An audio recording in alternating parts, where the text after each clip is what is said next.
Baik, jadi saya akan menjelaskan bagian dari definisi dan esensi multikulturalisme.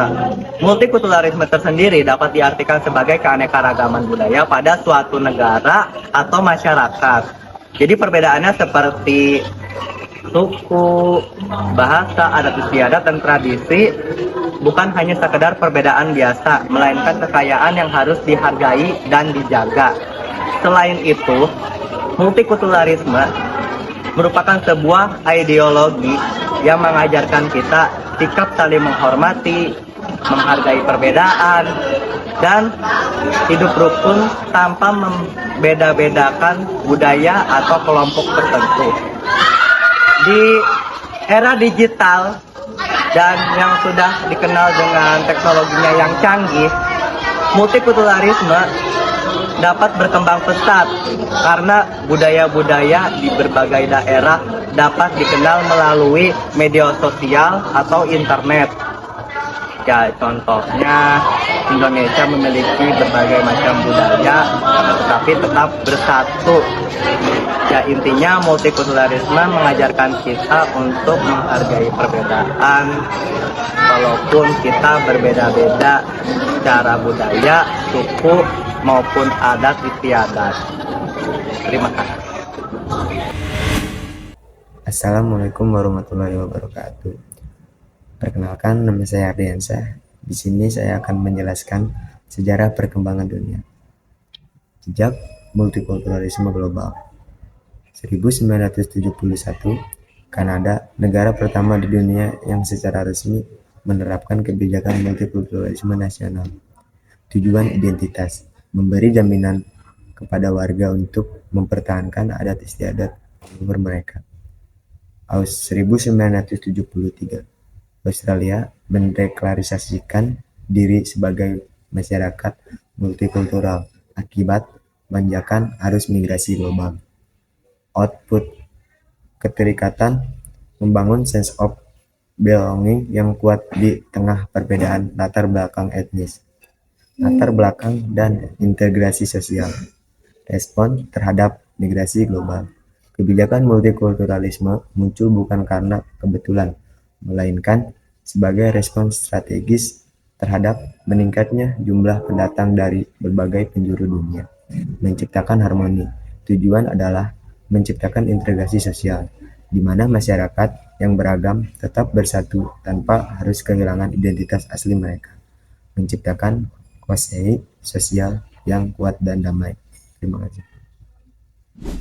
Assalamualaikum warahmatullahi wabarakatuh.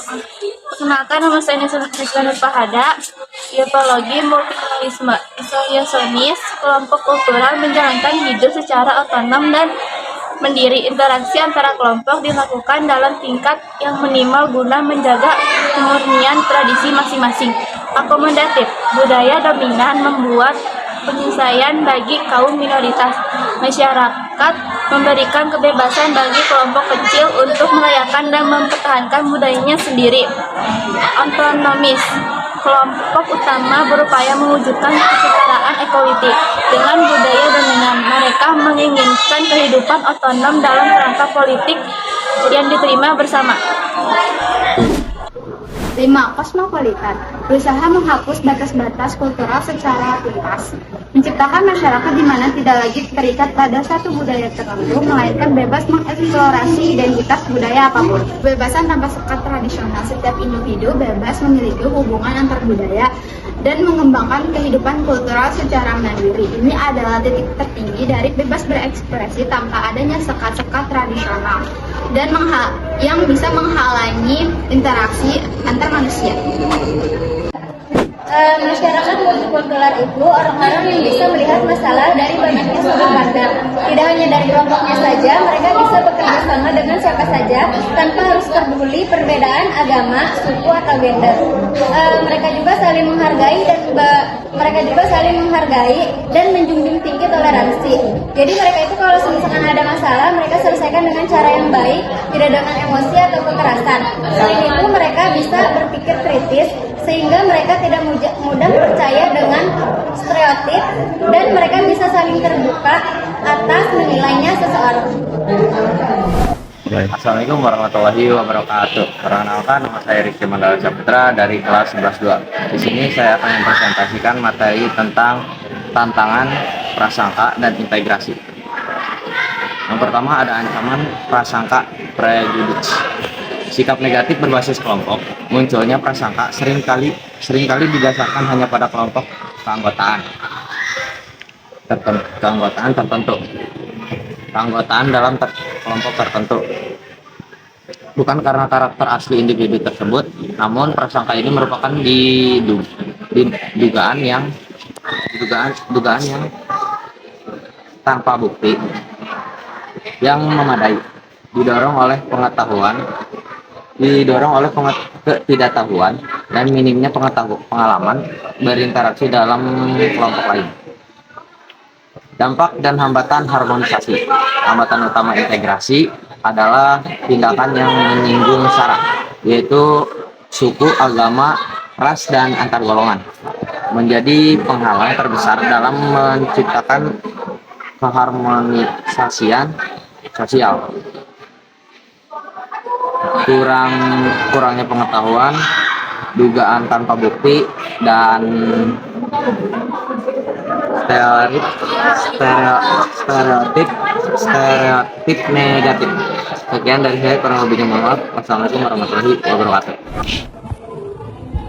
Demikianlah presentasi dari kelompok kami mengenai materi multikulturalisme dan masyarakat multikultural.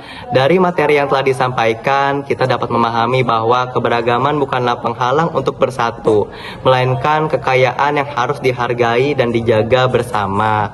Semoga presentasi kami kali ini dapat menambah wawasan kalian semua, serta menumbuhkan sikap toleransi yang tinggi dan saling menghormati dalam kehidupan sehari-hari kalian.